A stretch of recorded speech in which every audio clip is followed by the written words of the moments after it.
Rodrigo Duterte laban kay House Speaker Martin Romualdez. Si Troy Gomez magbabalita.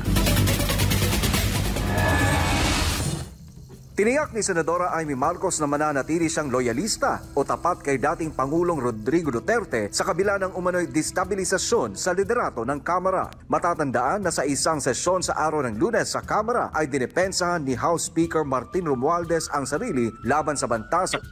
Ang ganda ng banat. Maalala nung nakaraan, dinipensahan ni Martin Romualdez ang sarili. Hindi po niya dinipensa ang sarili niya. Nagtago nga siya dun sa mga kasamahan niyang congressman eh. Kamara kung saan kanyang tinukoy si dating Pangulong Duterte na sumisira sa reputasyon ng institusyon. Sa isang mensahe na tila pasaring ng senadora sa liderato ng Kamara ay sinabi niya na kabastusan sa aral ng Yolanda ang ginagawa ng mga politikong pinagwawatak-watak ang bansa at ginagamit ang mga isyu sa pagpapapogi at pagpapalapad ng papel. Kabastos. Ito. Unang-una pa lang, nagpapalapad ng papel. Alam naman natin kung sino ang tinutukoy dito ni Senator Amy. Aminin man niya or hindi, alam natin si Tamba ang tinutukoy niya rito. Okay? Pero teka muna, alam ko magre-react kayo. Marami magsasabi dyan, nako, wala akong tiwala dyan kay Amy. Ay, ayoko kay Amy. Wala yan, kampi pa rin yan si kapatid, sa kapatid yan si Amy. Wala yan, plastic yan, wala, hindi natin maaasahan yan, drama lang yan. Naunawaan ko po, nararamdaman ko po ang inyong mga sasabihin at inyong mga hinanakit. Okay? Hindi ko po sasabihin gustuhin nyo si Amy. Hindi ko rin pong sasabihin na iboto nyo si Amy kung saan man siya tatakbo. Hindi ko sinasabing suportahan nyo si Amy. Hindi ko sinasabing kung ano pa man. Okay? Hindi ko maging sinasabing maka-Amy kayo. Okay? Maliwanag po yan. Pero tatandaan po natin, maganda ito na ngayon ay talagang nagkakahati-hati na. Ang importante sa atin ngayon, naninindigan to si Amy. Totoo man or hindi, kaplastikan man, ang importante, pumanig siya sa kila PRRD. At ito lang sa akin, tiwala naman. Okay? Hindi ko sinasabing pagkatiwalaan nyo si Amy. Pagkatiwalaan nyo naman sila PRRD at si Sara. Kung naloko man at nabudol man si Sara, I don't think mabubudol si PRRD. Alam ni PRRD kung ang sasabihin at sinasabi ni Amy ay kaplastikan. Tandaan po natin, matalino yan si PRRD ha. Hindi yan bobo. Magaling yan sa ground. So, alam ni PRRD kung traidor ito si Amy or hindi. Una pa lang, pansinin nyo, hindi napansin ni VP Sara na siya ay mabubudol at matatraidor. Pero si PRRD alam na. Election pa lang nagwa-warning na sa atin. Nagwa-warning na sa taong bayan.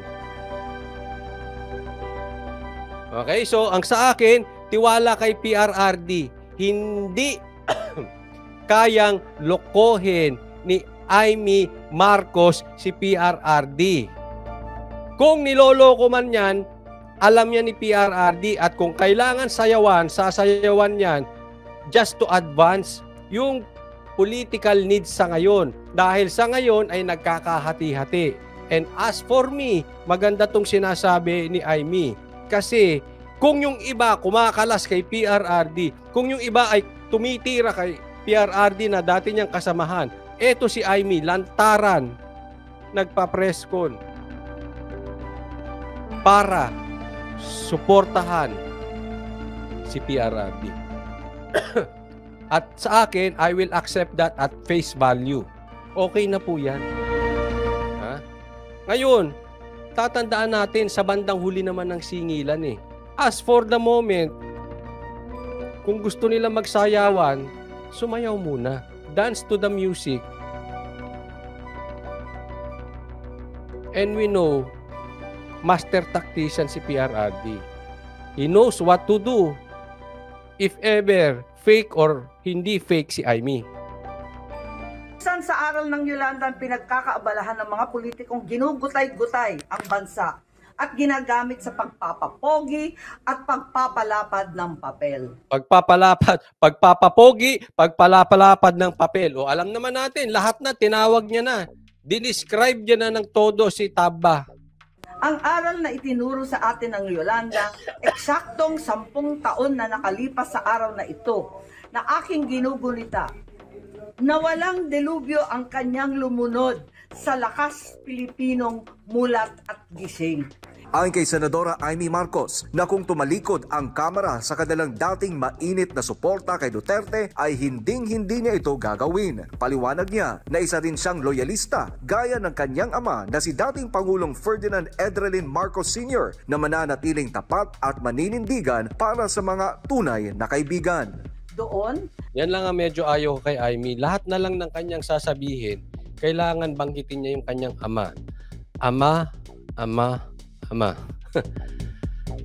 tinanong siya na kaya ba niyang pahintulutan ng paglilibing dahil kaibigan lamang ako. Ang sagot niya noon ay sagot ko ngayon. Hindi lang dahil kaibigan ko si PRRD. Kaibigan ko talaga siya. Higit lalo si Inday Sara.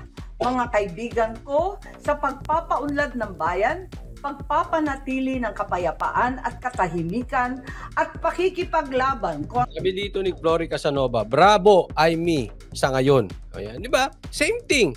Sabi ko sa inyo, di ba? Hindi sa tao, sa issue.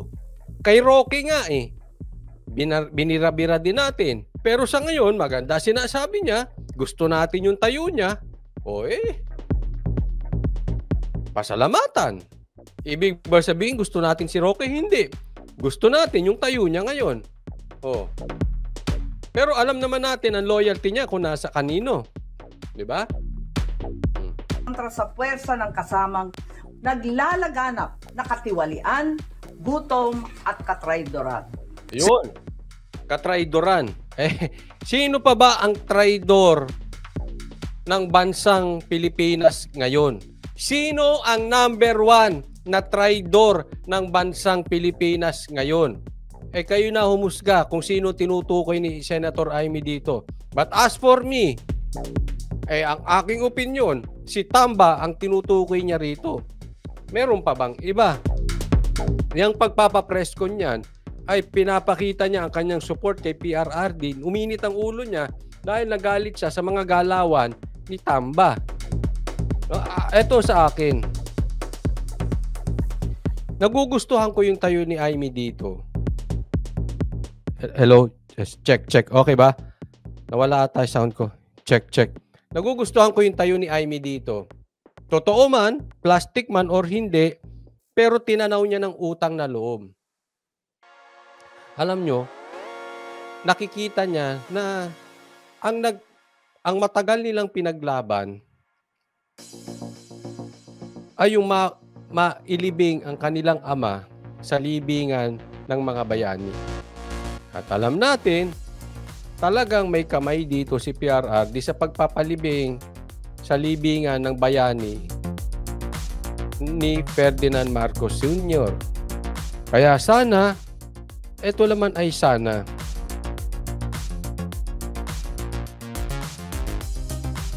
huwag sana itong makalimutan ni Marcos Jr., ni Sandro, ni Tambaluslos.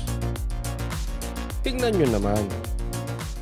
Hindi ko po sinasabi na ito itanawin nyo ng utang na loob. Pero,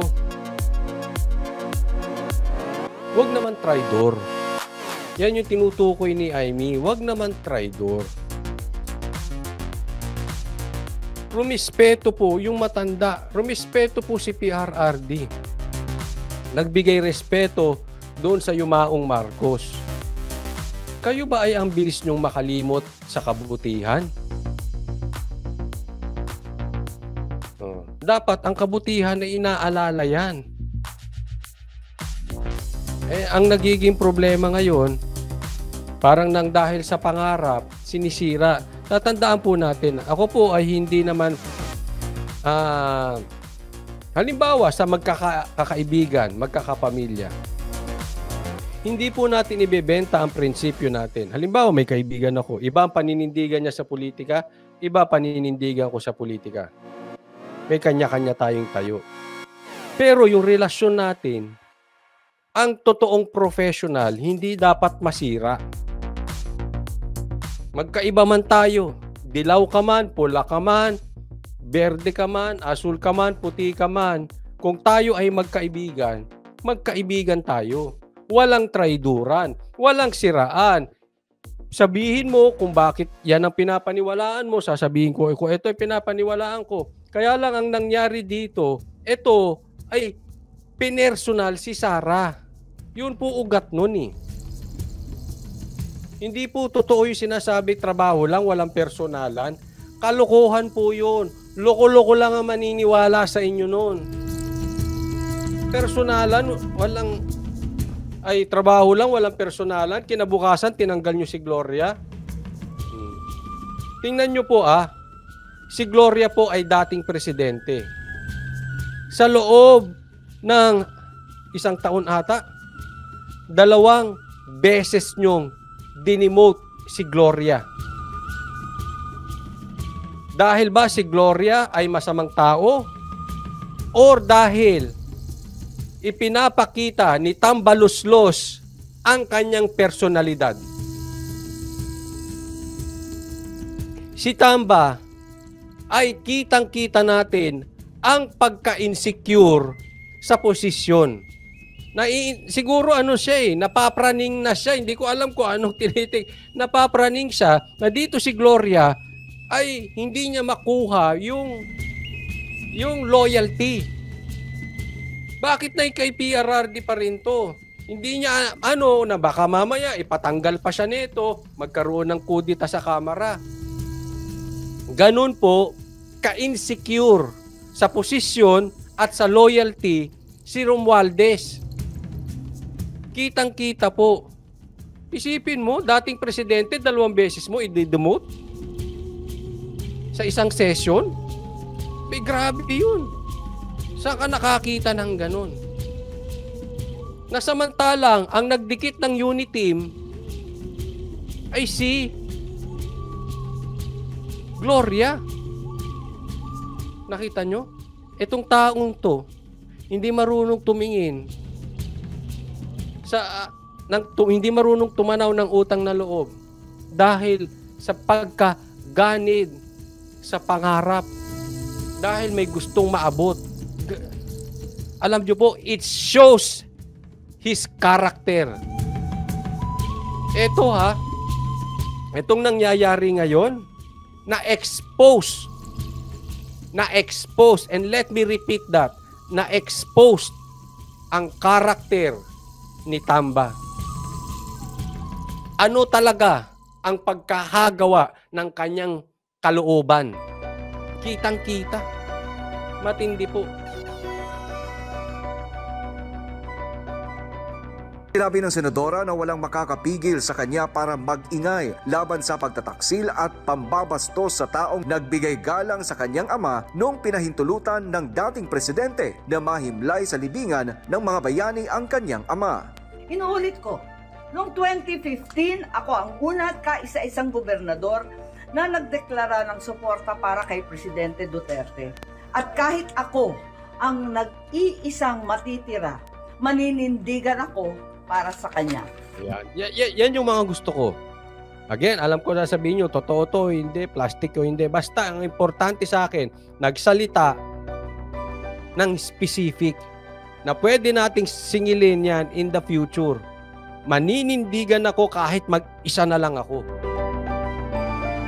Samantalang, yung mga kasamahan ni PRRD na nakinabang sa kanya dati, iniwan na siya sa ngalan ng proyekto. Hindi ko alam kung talagang may kudeta. Pero parang meron na kayong sariling gobyerno dyan sa Congress. Iba na. Iba na ang galawan ng Kamara ngayon. Parang, Pilipinas pa ba ito? Iba sila. Iba. Tawagin nga namin yan sa ganyan. May kakaibang galaw. May kakaibang galawan ang Kongreso, ang Kamara ngayon. Matindi. Dagdag rin ng mambabatas na kaya may loyalista ang mga Marcos ay dahil tapat sila sa mga kaibigan sa paninindigan at higit sa lahat ay pinakaloyalista sila sa kapakanan ng bayan. Ito, maganda yung sinabi. Mabigyan ko kayo ng konting kwento, ha? Yan po ay wag po nating yan po ang pahalagahan natin. Yung pagkakaroon ng yung sa pagkakaibigan, yung hindi kayo nagtatrayduran, yung pagtanaw ng utang na loob, yung pakikisama, di ba? Ganun po. Yan po. Hindi ko masabi kung ganun din yung tatay niya, but ganyan ang nakita ko sa pag-uugali ni PRRD. Pag talagang tumulong sa kanya at sumuporta, ay talaga namang hindi niya para talikuran yung kanilang pagkakaibigan. Hanggat sa tama ang ginagawa. Edna Ogawa, maraming salamat po. Buena mano ngayong gabing ito sa pag-sponsor ng live na ito at sa kusang loob. Again, thank you, Edna Ogawa. Huwag niyo pong kakalimutan yan. Ha? Kasi nga, darating ang eleksyon, malamang magkaka-posible na yung dati mong kasamahan, hindi mo nakasundo, magkaiba na kayo ng tayo, yung dating ayaw sa'yo, gusto na sa'yo kasi parehas na kayo ng tayo. No? Na-experience na namin yan nung eleksyon. Pero, again, uulitin ko, ang pagkakaibigan ay pagkakaibigan. Kaya, yan ay tinatanong ko na mabigat para sa akin. No? Yung iba kahit wala na, iba nang nasa kabilang bakod na, kaibigan pa rin. At meron namang iba talagang ang tingin sa pagkakaibigan ay gamitan. Yun po ang nakakalungkot. Huwag po tayong maging ganon at maging mababaw sa isa't isa, sa mga turingan ng isa't isa. Hindi lagi kayo magkakaparehas, pero yung inyong pagkakaibigan ay mananatili. At huwag po nating kakalimutan yung mga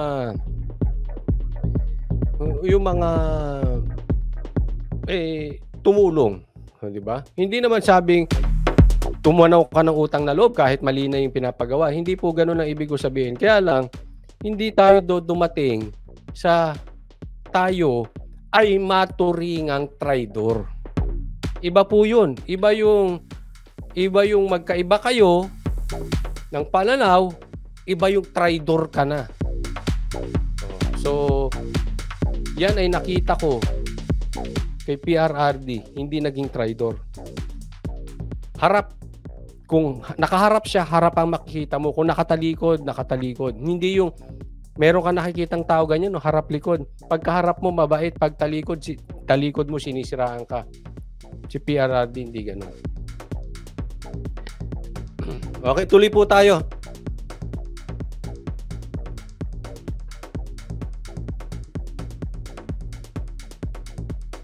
Ito pa, isa pang ano niya. Noong 2015, ako yung kaisa-isa at unang gobernador nagdeklara para kay PRRD.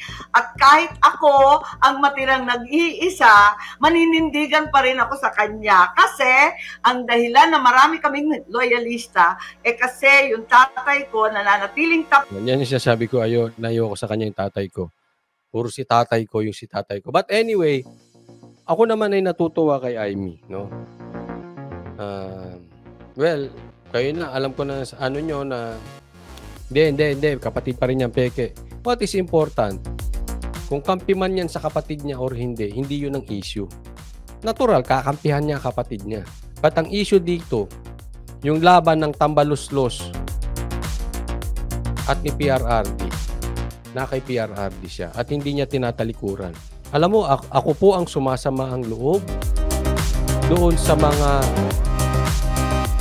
natulungan or ginamit si PRRD ngayong nasa iba na ang power at si PRRD ay ordinary citizen na lang at nasa iba na ang may hawak ng proyekto lipat na sila doon. I'm sure si PRRD can handle this, no? But ako, as for me, ako ang nasasaktan para kay PRRD. Kaya nga yung mga declaration na ganito, natutuwa ako. Kahit pa sabihin natin siya ay talagang kakampi sa kapatid niya, na para sa akin ay dapat naman kasi kapatid niya yun, no? Ang importante, hindi niya iniiwan si PRRD. At parang ang nangyayari ngayon ay ang may mga yagballs ay yung mga babae. Ay yung mga ibang lalaki.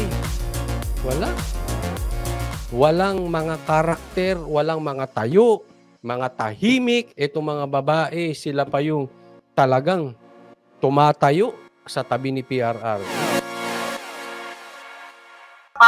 At loyal sa mga kaibigan. Ayan, tiisan na lang po. Ma'am, ba't niyo nasabi yan bigla? Wala lang, sabi ko sa'yo, maintang ulo ko ngayong umaga eh. Bakit ma'am? Ano ho ba inyong damdamin dito po ngayon sa nangyayari? I hope you don't mind us asking. Ito hong nangyayari ngayon sa counterpart nyo sa Kongreso na mukhang merong may mga demotion na nangyayari. At yung nga po, pagsasabi daw ho na ang iba, may nangyayaring laglagan. Yeah, yun na nga, ang masama rito, imbis na igalang ang pag-alala ng libo-libong namatay nung Yolanda, ika-10 anibersaryo ngayon, alalahanin natin, hirap na hirap ang mga tao at dumarami ang nagugutom, bardagulan na lang tayo lahat, naku, wag naman mauwi dyan. Gusto kong sabihin, tulad ng sinabi ng tatay ko noon, isang bansa, isang diwa. Solid North, solid South. Pinas, that's the only way. Di ba? Tama ba yun? So, Opo. base po dyan sa naging pahayag nyo, Senator Amy, ang ibig sabihin, unity pa rin ang UNITEAM. Ewan ko, maraming nag-aaway, pero kami hindi. Solid pa rin ang Norte, solid pa rin ang South. So, buo pa rin ang Pilipinas, wag naman nilang watakin. Opo. Ayan. Ibig niya sabihin dyan, solid pa yung parte ng DDS. Itong sila Sara, solid pa rin. Ewan ko doon, wag naman nilang watakin. Pero alam nyo po, grabe ang pagkakasadlak ngayon ni Romualdez sa pangyayari ngayon. I really don't know kung sino dapat sisihin dito. Ang dapat kayang sisihin dito ay ang kanyang kung meron man siyang political advisor o kung siya ay pinapayuhan ng mga vloggers niya. Hindi ko alam, pero alam mo, napakalalim ng ikinabaon ni Romualdez sa pangyayari ngayon na talagang alam nyo po, yung binira niya si Sara tapos si Gloria pa, is a political suicide. This is only my opinion, but I honestly believe this. Hindi na po lulusot yan si Romualdez. Markado na yan. Alam na ni Sara, alam na ng mga Duterte ano ang karakas ni Romualdez. Kaya nga, yung pananahimik ni Gloria at sinasabi niya na susuportahan ko si well, pwede, that is true. I believe that kasi meron na siyang na mananahimik na siya. Let's move on. Suportahan na lang natin si Speaker Romualdez. But I don't think ganyan lang po si Gloria Macapagal Arroyo. Marunong po yan. Parang yan ay si PRRD. Isa po yan sa magaling gumalaw na politiko. At hindi yan gagalaw ng madungis. Anong ibig mong sabihin? Iyan ay hindi mo mahahalata na gumagalaw. Pag nagtrabaho yan, suwabe. Pulido. Magugulat na lang tayo. Baka mamaya, bumalagta si Romualdez. Again, hindi ko sinasabing physically ha. Baka mamaya meron ng shift of power bigla-bigla. O kaya naman, biglang maiwan sa ere si Romualdez, baka mamaya pati si Marcos, iwanan siya. Tandaan po natin, hindi bobita si GMA at si Sara. At alam ko, malinis magtrabaho si Gloria. Kaya ako, I'm very excited on this. Na we will see something good, something exciting etong 2025 election. Matindi ang galawan. Tingnan nyo ngayon, as early as now, napakainit na ng usaping politika sa ating bayan na hindi ko ine-expect na biglang iinit ng ganito. Kasi nga ito madalas namin dinidiscuss nung daddy ko. After the election, gumano ng politika. Hindi, sabi niya, relax lang kayo. Yan, pinapayuhan niya. Relax lang kayo, basta manindigan kayo sa katotohanan, tayuan niyo yung tama. Diyan lang kayo, steady kayo kasi nasa dugo na ng Pilipino ang politika. Yan ang lagi niyang payo sa amin. Diyan lang kayo. Babalik yan. So, ine-expect namin babalik. Pero for me personally, hindi ko ine-expect ganito kabilis kainit. Thank you, Speaker Romualdez. Dahil sa napakaaga mong pamumulitika, napakaaga rin ng mga usapin. At alam ko, mapapaaga ang iyong pagbagsak. What you did to Sara and Gloria, in my opinion, that is a political suicide. Ako, mag-iingat ka po. Kasi ikaw nga hindi ka pa ata naging senador na ba ito? No? So, wala pa sa national. Ang antindi ng mga kinalaban mo. And I hope si Marcos, ito po ang pangunahing dahilan bakit nasisira ang Uniteam. Yang pinsan nyo. Turuan nyo po leksyon. Ilaglag nyo po. Pagbitawin nyo bilang House Speaker. Kayo po ang nasisira. Sa totoo lang, parang kami pa ang concern na lumalabas sa Uniteam. Siya hindi. At all cost, gagawin niya yung pangarap niya. Ganyan po katindi si Ganyan po katindi si Speaker.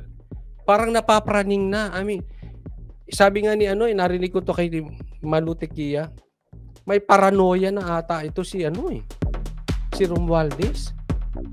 Siguro minsan ganun ang tao Pagka may narating, ayaw niya nang bumaba sa kinasasadlakan niya. Kaya doon sa kanyang kagustuhan na manatili sa kanyang lugar, sa kanyang posisyon, napapraning na pagka may ganito. Alam mo po, kayo po ang gumawa ng sarili niyong multo. Takot po kayo sa sarili niyong multo. Kaya dapat kung hindi sa iyo galing yung ideas na yan at galing yan sa political advisor mo, sisantihin mo. Maling-mali. Maling-mali lahat ng political moves nyo ngayon. Maling-mali.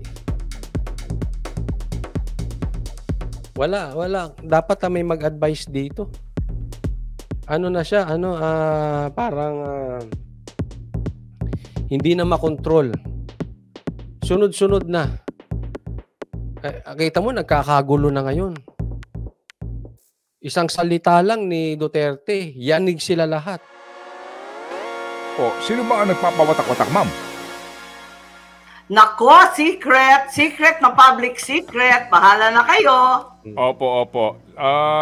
Sige po ma'am, so ang binabanggit po ninyo, dapat ngayong panahon ng paggunita sa delubyong inihatid ni Yolanda, ang focus natin ay paglilingkod sa bayan at hindi inuuna ang usapin po tungkol sa hidwaan sa politika. Amen! Amen!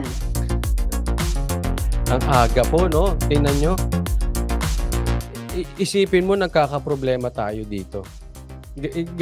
Ganyan na po kawalang kapag-asa ang bansang Pilipinas.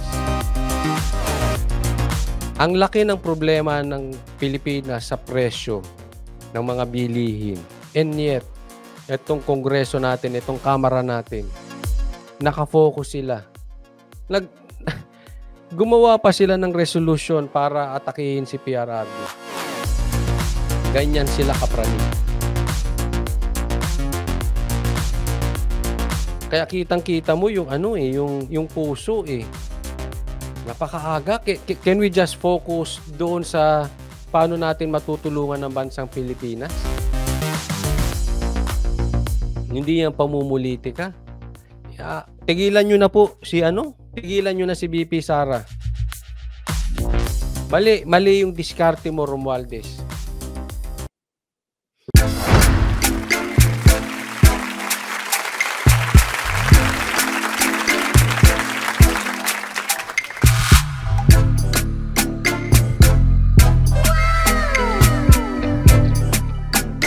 The next performance will start momentarily.